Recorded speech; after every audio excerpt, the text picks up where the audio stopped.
In our first Vodcast for chapters 14 through 16, we'll be reviewing what we looked at in our lab with the pinhole camera. So, the pinhole camera has a tiny opening that geometrically selects a tiny amount of light based on the direction of the diverging light rays from each point on the object, and it positions the light accordingly. As a result of this geometric selection, when a screen is moved farther from the pinhole, the reproduction will get larger and more grainy due to the increased dilution of a tiny amount of light, but the reproduction will always be in focus, and the relative position of each tiny amount of light with respect to the other tiny amounts of light does not change. So what the heck does this actually mean? Here's what I mean by relative position. If we look at this figure, this arrow, and if we look at a point at the top of the arrow and think about a light ray that happens to be traveling directly through the pinhole. When that light hits the screen, let's say the screen is closer to the pinhole, it will hit the screen right where I've drawn this dot. Now let's consider a ray of light that is coming or bouncing off of the bottom of our object. And let's suppose that that ray of light happens to be going directly through the pinhole. We end up with the bottom of the arrow on the top of the picture. But the relative positions remain consistent. In other words, an image of this arrow will be formed upside down because the pattern remains the same. And then if we back the screen up, what we'll end up with is a larger image.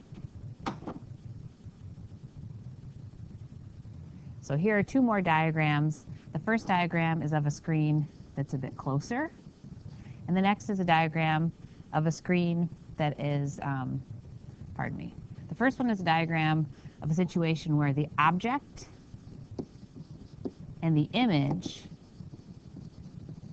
have distances that are pretty close to each other. In the second diagram, the object is much farther away from the screen than the image. And you can see here that when the object is much farther away from the screen than the image will be much smaller than the object.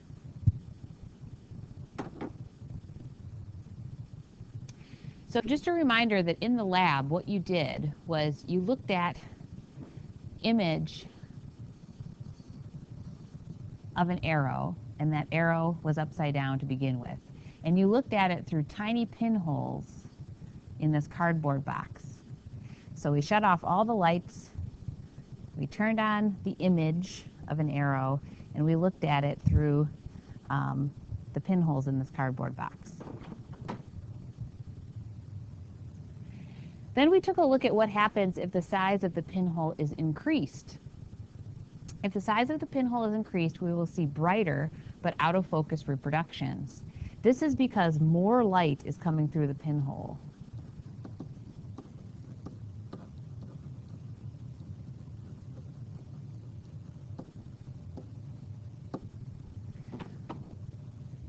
Finally, if we have multiple tiny pinholes, each hole will do its own geometric selection, resulting in the same number of reproductions.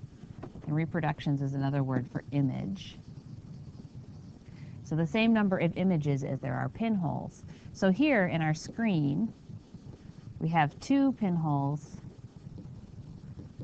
and that will result in 2 images. Now let's take a look at what that actually looked like in the lab. Here's some pictures of my lab. I made 3 pinholes, one very small, and then I made a medium one and then a larger one. And here are the images produced by those pinholes. The smallest pinhole created an image that was in focus, but quite dim. And then as I let in more light, in other words, as the pinhole got bigger, so this would be the biggest pinhole, it's out of focus but brighter.